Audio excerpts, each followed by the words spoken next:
If I could describe him in one word, I would have to say he's very persistent in what he does. So persistent would be my word. Crazy story. After Rain was on like BET and MTV or whatever, there was so much energy off of that. It was crazy. Like, I'm fucking. Woo! Okay. He probably gonna kill me for this. Nah, I'm gonna keep it off. I'm gonna keep it PG.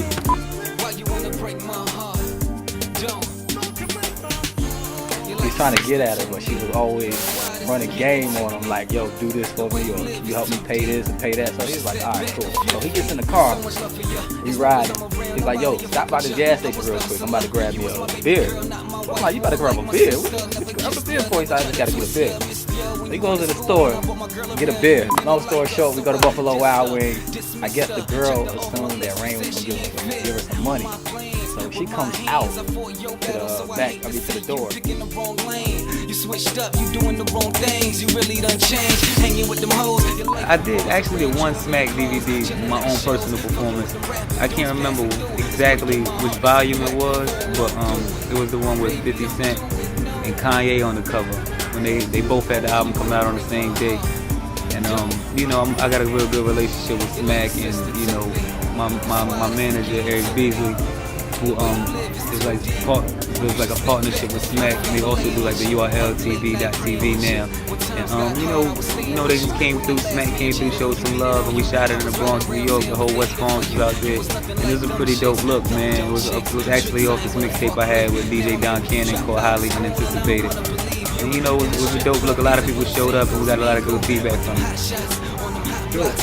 As far as like, you know, linking up with a lot of the DJs, I feel like that's important. You know, I have actually, you know, linked up with a lot of key players in the game. You know, from Green Lantern to K Slade to DJ Enough, like everybody. You know what I'm saying? I feel like these guys are like legendary street DJs and radio DJs that just broke so many artists, and I feel like it's actually an honor for them to invite me to their station. Tony Touch, you know, for them to invite me to their radio stations, you know, Sirius Radio or whatever stations they have, and promote the music and play the music and get behind what I'm doing. So that's always been like a big deal to me, to link up with these guys, because I grew up buying their mixtapes and listening to them on the radio. So to get that co-sign from them is huge.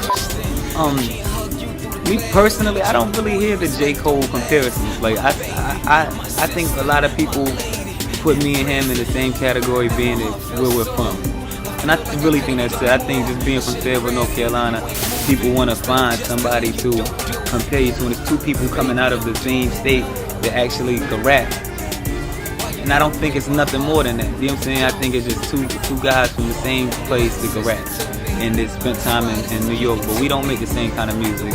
We haven't lived the same kind of lifestyle. We didn't grow up living the same kind of lifestyle. And we're not in the same lane whatsoever. You know what I'm saying? He's a lyricist, I'm a lyricist. He do what he do, I do what I do. You know what I'm saying? As far as me and him, we got a good relationship. When we see each other, it's all love. You know, we speak from time to time, and it's all good. But as far as any comparisons where you could say we sound the same, or we make the same kind of music, or it's even close, there's no way you could say that.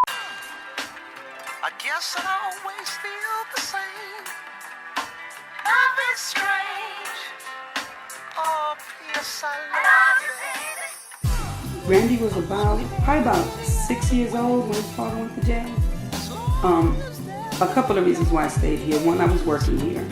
And two, if I moved, then nobody would be able to go visit him, because that's, you know, it was only us here.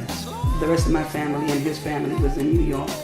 So in order for us to be able to still see him, I stayed here. That way the kids could still be in contact with him. That's his father. My name is Becky, and I'm Randy's mom. You'll guys know him as Rain. Good dude from the inner city streets, where the strays hit kids and the pity never reach, where the neighbors never speak and the favors never meet. We just blaze another leaf and pray to stay. Well, you know, I was upset about that. Obviously, I'm a mother. I wanted him to finish school. Well, not in the beginning. I mean, there was a couple of years that he asked me, and I wouldn't let him go in the beginning. Now, when he turned 16 and he decided that he just wasn't going to go to school no more, I did tell him, like, if you're not going to school, you can't stay here. You have to finish school if you're going to be in my house. So he begged me, can he just go to New York? And at 16, he was going with his father and his brother, his older brother. And so I decided to let him go in. And one of the reasons I let him go to New York was because he promised me that when he got there, that he would finish school, but that just never happened. That was us for Chris. That's a big one. There, look, that's a cute one of him.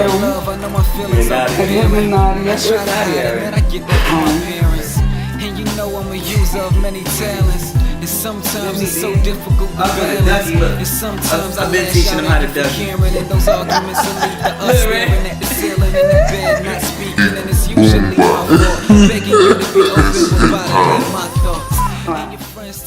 You gotta understand, like he started with no connection. I mean, he just, like when Randy even was in church, I knew as a young kid that he was going to be following something in music. I didn't know it was going to be rap, but I knew it would be music. And so it's just destined for him. I think he's going to make it. I know he's going to make it. It's hard to describe him in one word, but I guess I'll say exceptional.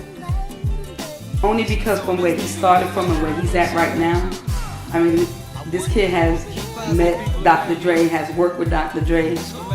He started from nobody introducing him to rap, except hearing his older brother listening to rap, to now being almost all over the world doing his music. So, yeah, exceptional. As far as money went, we never had it. I vividly remember mama lighting candles. No lights in the house, it was tough to handle. To the left was my sister. I caught my first case at 13 trying to defend her. And to the right was my younger brother. Together we grew up to be some tough motherfuckers. Never let an outsider treat us like a sucker. Magic Hour 2. DJ Payne 1. I see you. Rain, same name that them folks know. Coke rolls, fish scale by the boatload. Rubber band, Audemars face, rose gold. Blow brown bag money down in Soho. Catch me riding horseback with yo-ho. You were wearing it, we were playing polo. Yeah, I introduced her to some new shit. She cuter than Stacey Dash, but she's clueless. I'm done, white napkin and a toothpick. Steak sauce stains, just left Bruce Chris. Blowing Cali Bud as the V swing. Could never detox, nothing but a G thing. Tip strippers leave hundreds in her G string. You're amongst royalty, baby, we kings. Hustle for everything the kid earned. I was selling that ice cream like Big Worm. Or Master P in his younger years. Trapping drawers, 2 O's in my underwear. New cars make the bras throw fits. They would drop their jaws and show tits. Stop and pause with no twists. Hop in the car and blow the dick. Motherfucker, this is life, ain't it? Witness this wonderful picture that my life painted.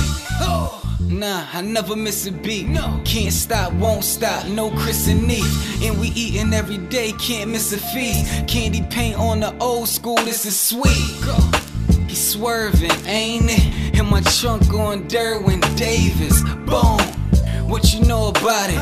We was in a 1-room apartment in the projects. Work coming in events where we hide it. Unless we cooking up, then it's all 4 eyes lit.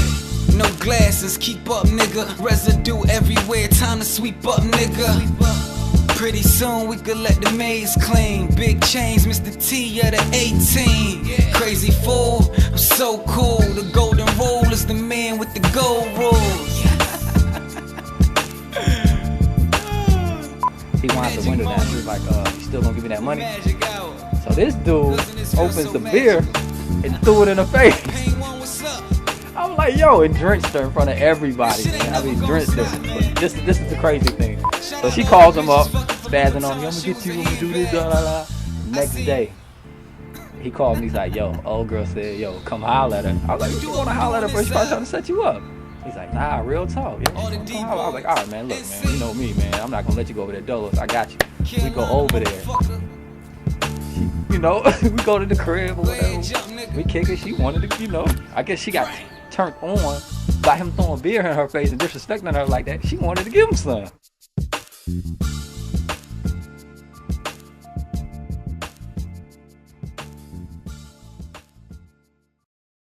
Ain't no coming back. Not at all. Ain't no coming back. I promise you it's over. I think we better face the fact that it's over. Yeah, it's over. This is for them niggas and bitches who's never sober. This is when you wave your middle finger at the rollers.